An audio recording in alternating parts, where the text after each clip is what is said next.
안녕하세요. 저는 편입 합격생 범스타라고 합니다. 벌써 12월이 되었더라고요. 2019년도도 이제 한 달밖에 남지 않았는데 편입을 준비하시는 여러분들 지금 준비 잘하고 계신가요?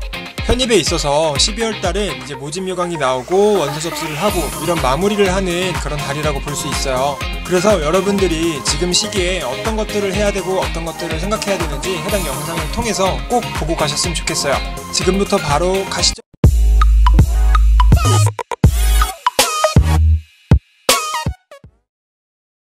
네, 2020년도 대비해서 벌써 편입 모집 요강들이 하나씩 발표가 되고 있는데요.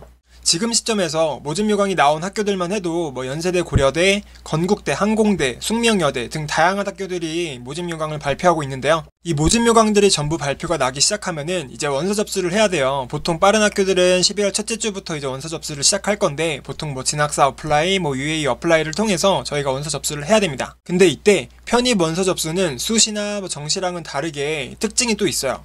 여러분들의 금전적인 부분만 충분하시다면요, 원서 접수가 무제한적으로 가능합니다. 조금 과장해서 10곳, 20곳, 30곳까지 지원이 가능하다는 거예요. 제한이 없다는 뜻이죠. 근데 단 한 학교에는 단 한 번만 지원이 가능합니다. 내가 만약에 한양대학교 기계공학과를 일반 편입으로 지원을 했어요. 그럼 한양대학교는 더 이상 지원이 불가능한 겁니다. 학사로 지원을 하든 다른 학과로 지원을 하든 이제 한양대학교는 지원이 불가능한 거예요. 그리고 원서 접수비는 학교별로 좀 차이가 있는데요. 좀 저렴한 곳은 5, 6만원, 비싼 곳은 10만원까지도 가는 학교도 있습니다. 보통 접수 일정이 3, 4일이나 4, 5일 정도로 어느 정도 정해져 있는 편이에요. 그래서 접수 일정 동안 주기적으로 경쟁률이 업데이트가 된단 말이에요. 이건 근데 제 개인적인 생각이지만 첫날에 경쟁률이 이제 발표가 되면은 그 경쟁률이 약간 실경쟁률이라고 보시면 돼요. 그러니까 진또배기라는 거죠. 그렇게 첫날에 바로 지원을 한다는 게 무슨 뜻이냐면은 자기 실력에 자신이 있고 그리고 자기가 원하는 학과이고 즉 남 눈치를 안 본다는 겁니다. 근데 이와 반대로 이제 경쟁률을 보면서 눈치 작전을 쓰는 분들이 꽤 많습니다.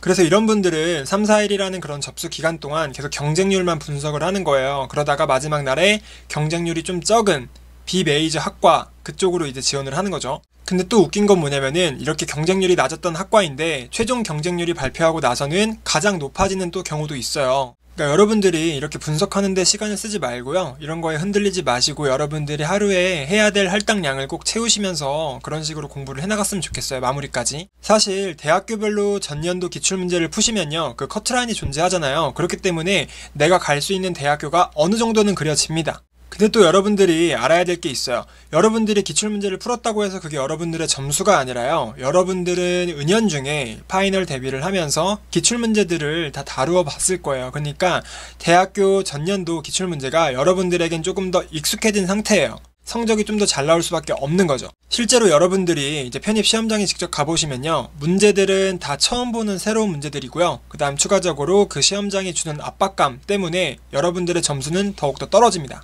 그리고 여러분들이 항상 궁금해하는 일반 편입과 학사 편입의 그런 커트라인 차이들이 있죠.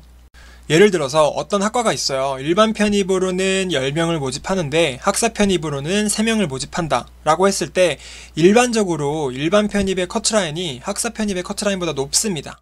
제가 예전에 학원 다닐 때 이러신 분들도 있었어요. 그러니까 기존에 학점은행제로 학사를 취득을 했는데 일반 편입에 모집 인원이 많다고 해서 일반으로 지원을 한 거예요. 근데 나중에 알고 보니까 학사로 지원하는 게 훨씬 유리했던 거고. 그러니까 이런 마음들은 여러분들이 조금 참아두시면 좋을 것 같아요. 통상적으로는 학사 편입이 유리하다. 여러분들께 꼭 드리고 싶은 말씀이 있는데요. 원서 접수를 할 땐 이것만 기억하세요. 여러분들이 만약에 내년까지 가기 싫다, 정말 올해 안에 내가 편입을 마무리 짓고 싶다 라고 생각했을 때는, 그러니까 예를 들어서 내가 인서울을 갈 실력이에요. 그래도 예를 들어서 수도권까지는 지원을 해보시라는 거예요. 내가 어차피 10군데 대학교에 시험을 보더라도 만약에 합격만 한다면 내가 골라서 갈 수 있거든요. 그게 편입의 장점이고 그 메리트를 꼭 살리셨으면 좋겠어요. 그리고 또 중요한 거는 여러분들이 지금 모집 요강이 나온다고 해서 흔들리지 마시고요. 내가 하루 할당량이 있으면은 그 할당량에 대해서는 꼭 끝내 놓으시고 집에 가셨으면 좋겠어요. 지금 보시는 게 정말 시험장에서도 기억이 다 날 거예요. 이렇게 해서 편입 모집 요강 발표와 그에 따른 원서 접수 방법에 대해서 어느 정도 틀을 말씀드렸고요. 지금까지 여러분들이 열심히 공부한 거 알거든요. 근데 지금 이 마지막 한 달 이거 잘 못 보내면은 여러분들 나중에 진짜 후회하세요. 진짜 잘 보내셔야 됩니다. 제가 항상 응원하고 있을게요. 좋아요와 구독도 한 번씩 눌러주세요. 지금까지 범스타였습니다. 감사합니다.